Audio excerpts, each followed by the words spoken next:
Hi, Dr. Melissa Robinson-Winemiller here, taking some time again today to talk about the empath leader and how empathy can actually make leadership better to improve profit, productivity, and innovation.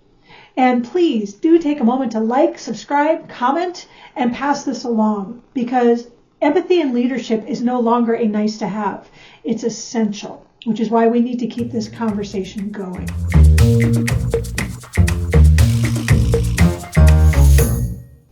What I want to talk about a little bit today is reasons why leaders say that they don't want to do empathy. They don't want to have empathy. They don't feel empathy belongs in business, which I think is absolutely wrong.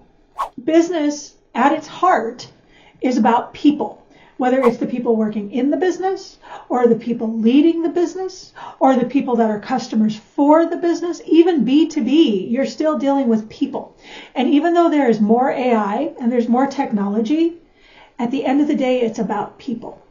And I would actually say that with the advent of these things, AI, technology, mechanization, that these human traits like empathy are going to become more important, not less. So the people who can actually use them, can actually harness them for their organizations, are going to be the ones in demand, because they're going to be the ones that understand how to bring people into this, creating a human-to-human connection. One of the things I hear from leadership a lot is that it makes them look weak. You know, I have to be the leader. I have to be strong. I have to appear unwavering. I have to be the rock. And I would actually say that nothing could be further from the truth. The thing is with empathy is when you're actually showing empathy, right? And say the other person is sad. They're depressed. They're upset. They're losing a job. They've just lost a family member. Something's going on in their family. If you're using the kind of emotion, empathy emotion, where I feel what you feel, you're going to be sitting in that feeling with them. And that's not going to be comfortable. So it actually takes courage to walk into these situations knowing that it's not going to be comfortable. That you are there to be able to make this connection with that person, but it's not necessarily going to make you happy. That's not weakness at all. That's huge courage and a willingness to persevere and strength.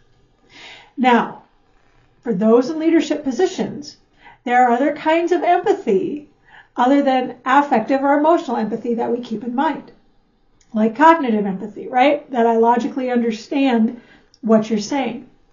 But even with that, you have to be able to put up boundaries, which takes a knowledge of the self to know where your boundaries are, and the strength to put them in place and keep them in place. And this is really important. That saying about you can't fill from an empty cup is true. If you don't put up those boundaries, you're going to empty your cup and not have any left to give. So as far as it making someone look weak, I don't think anything could be further from the truth. And I don't really see where showing humanity and a human-to-human connection is weak at all. Now, what about the leader who gives in, who is the doormat, who says, well, I'm just soft? Is that empathy? No. It may be founded in empathy in that that person might want to help that person, or that person might want to be involved with that person, but you still have to be able to maintain boundaries. At the beginning and end of the day, these are businesses. They are there to make money. But that doesn't mean we have to be inhuman because of it. Just allowing people to mow you over and walk over the top of you isn't an overuse of empathy. That's an inability to set boundaries. So the empathy isn't what's making you look weak. It's the lack of boundaries. What about people that are in leadership positions are willing to say, yeah, okay, kind of messed up this time. Maybe you'll get it next time. Or, yeah, I understand, things happen and whatever. Is that appearing weak? Or is that giving empathy for the difficulties of the job? If you're dealing with a human-to-human level, you understand that sometimes things happen, that nothing is perfect, that the best laid plans sometimes go right out the window for no reason at all. Being able to understand that human to human does not make you weak. It makes you a better leader because you understand that kernel of humanity that just says things are going to go wrong. We need to be able to roll with it. Someone who is like, gotta do it, no mistakes, no room for error, that person doesn't necessarily seem strong. That person seems unyielding. It has nothing to do with empathy at all. Sometimes empathy leads to kindness, right? We talked about that last week, how empathy is what you feel or what you are in with that person. It's just being in the suck, right? Like Brene Brown said, I'm just there and I'm feeling it with you. But a lot of times this being in the suck will spur people to take action, and the action is compassion. What you feel is empathy. What you do is compassion, right? So where does kindness fall into this? Kindness kind of falls along with the compassion in that you're giving that bit of something to that person that they need.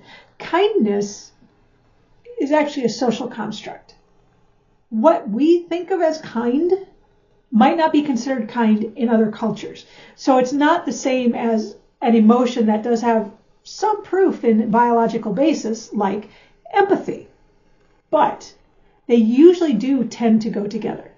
Unfortunately, people see kindness as a weakness as well. But I would say that it actually takes more strength and more courage to be kind.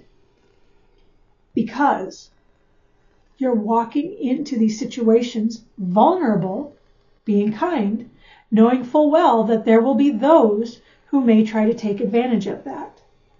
And you're doing it anyway. That's not a weakness. That's a sign of strength. Now again, that's different than being a people pleaser and just giving people what they want all the time just to avoid conflict. Nobody ever said leadership was about avoiding conflict.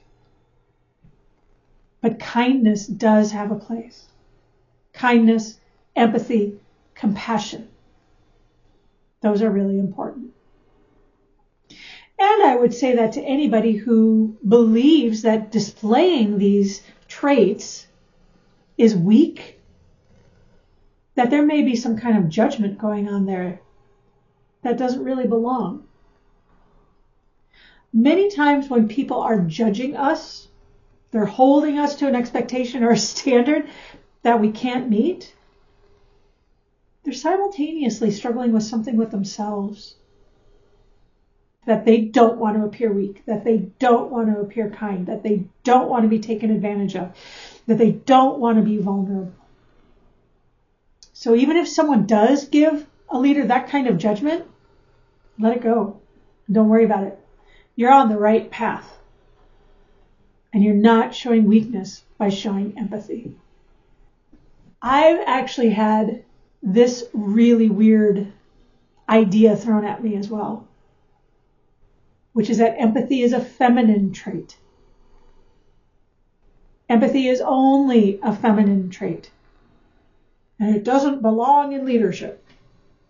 To which I would ask, so women don't belong in leadership? However, I don't really get where traits are genderized to begin with. Empathy actually goes throughout the animal world as well. It's not a strictly human trait. Animals have been shown giving empathy and kindness and compassion to each other. So to strictly say it's feminine is a little short-sighted. Plus, that's intimating that men can't have empathy. And I've seen plenty of men with empathy. And I've seen plenty of women without it. Empathy doesn't stick to a certain gender or a certain class or a certain group of people. Empathy goes not only throughout the human world, but also throughout the animal world. So that's another erroneous idea that we need to get rid of. So as an empathic leader, what do you do with this? The first thing you have to do, and I'm going to say this a lot, is to exercise your self-empathy. Know who you are. Be willing to tackle the hard parts, the dark parts about yourself. Know where you may be judging yourself or where you may be judging others by trying to meet expectations that you can't. Right? Remember? Because we try to meet expectations we can't meet, in this case, of what a leader should be. And when we can't meet those expectations because we've compared ourselves to them and we can't quite meet it, we judge ourselves. Comparison just means you look at two things and look how they're different. Judgment is when you look at two things, see how they're different, and then judge yourself lacking, or the other thing lacking because of it. You've got to be able to tackle where these expectations are that you're not actually beholden to in the first place, such as the expectation that leaders are always strong, always solid, always right there and never, never, never weak. You're never going to meet that expectation, and it's an erroneous expectation anyway. Figuring out where these expectations are, whether or not they actually fit, because there may be expectations that do, and then understanding how you yourself want to display. Is the expectation you're going to be always strong and never show weakness? Is that your expectation? Do you believe it makes you the best leader? Once you come to understand these expectations in that way and give yourself empathy, giving yourself that latitude to learn about yourself and be in that feeling so that you can then show yourself self-compassion, the kindness that maybe you need, the space to be able to say, no, this isn't my expectation, the latitude to be able to make that choice. Then you could start deciding which of these traits you want to embody and where you want your boundaries to be. That's important. Until you understand where your boundaries are, you can't enforce them. And in order to know where those boundaries are, you've got to take stock of who you are and what you believe insofar as how you want to lead. Interestingly, I've worked with a lot of leaders who don't really take the time to say, what kind of leader am I? What kind of leader do I want to be? They read leadership books. They take leadership seminars. They run the gamut of people that they're supposed to be listening to, whoever's talking that has something good to say, but they never take time to embody that. They never take time to really become that. You have to know who you are as a leader. What traits do you have and don't you have, which you have to face with self-empathy to understand which expectations you're meeting and which expectations you're not, and which expectations need to go, and then actually think about the kind of leader you want to be. What do you want your legacy to be? Do you want your legacy to be that you were the leader that was never present, that wasn't available, and didn't really understand what was going on? Or do you want your legacy to be that you were the kind of leader that built an organization from the ground up to greatness by understanding what every single person brings to the table? Knowing yourself is the first step. And that's very important. The other thing to understand with empathy and being able to relate to other people is that it is a skill. It's something you can learn, and it's something you can get better at. Like so many things, there are those that are going to be very, very talented with it, and there are those that are not. When I say that 95 to 98% of the population has empathy, that doesn't mean that that level has a lot of empathy. There are some people that their empathy gland might be kind of small right now, like the Grinch where his heart's 3 sizes too small. Same idea. But that doesn't mean you can't start with what you've got and learn. I give the example of Michael Jordan a lot. For anybody who knows, he didn't make his high school varsity team. Michael Jordan, arguably the greatest of all time, or at least one of them. But in high school, he was faced with the idea of, I'm not good enough, and I can either quit or I can work on my talent and make it better. I can work on what I have. I can take what I have and build on it. Empathy is the same. It's practice. The more you use it, the more you put it into practice, the more it becomes a habit. The only way of building a habit is to do it over and over and over. And it doesn't matter if you're playing golf, or you're playing an instrument, or you're learning to swim, or you're learning to read, or you're learning to walk, or you're instilling better empathy skills. It just takes practice. Practice makes permanent. Doesn't necessarily make perfect, but it does make permanent. So when you take the time to think, what kind of a leader am I? What kind of a leader do I want to be? These are where my boundaries are, and stick to them. Every single time, it becomes a little bit easier. You're practicing. Leadership is a skill just like anything else as well. The more you practice it, the better it'll get. And being very conscious about what you want to practice. I don't know how many people have heard this before. Probably anybody who's ever played a sport or an instrument or done anything in the arts. If you practice something wrong over and over and over again, that also becomes a habit. It becomes comfortable. And it's the same with leadership or empathy.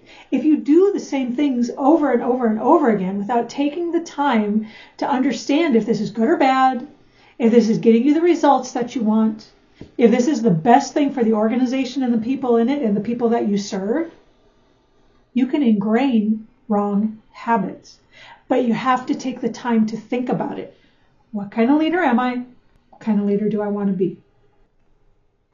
I think the big thing to remember here in talking about some of these fallacies about leadership is just that even if we've thought it's that way for hundreds of years, at least going back to the 1900s and a little bit before then, it doesn't mean it has to be that way now.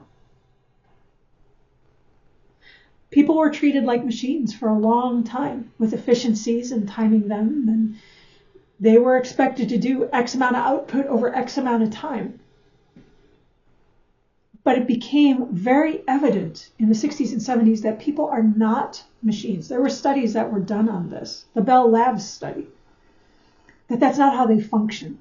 And if you think that they will, it's not going to work well. That's called command and control style of leadership because that's what you do. Just because these expectations may have been there from a bygone era doesn't mean they need to stand now. So as a leader, ask yourself this. Do you want to be a throwback to the last 100 years? Or do you want to be the thing that brings everybody forward into the next 100 years? You can be a disruptor and set the stage for everything that comes after. I know what kind of leader I want to be. Thank you so much for listening. Please like and subscribe. And tune in next week where we're going to have another fantastic guest so I can get into the minds of other people, other leaders, to understand what they think of empathy, how they use empathy actionably, and how we can bring those empathic skills into the future.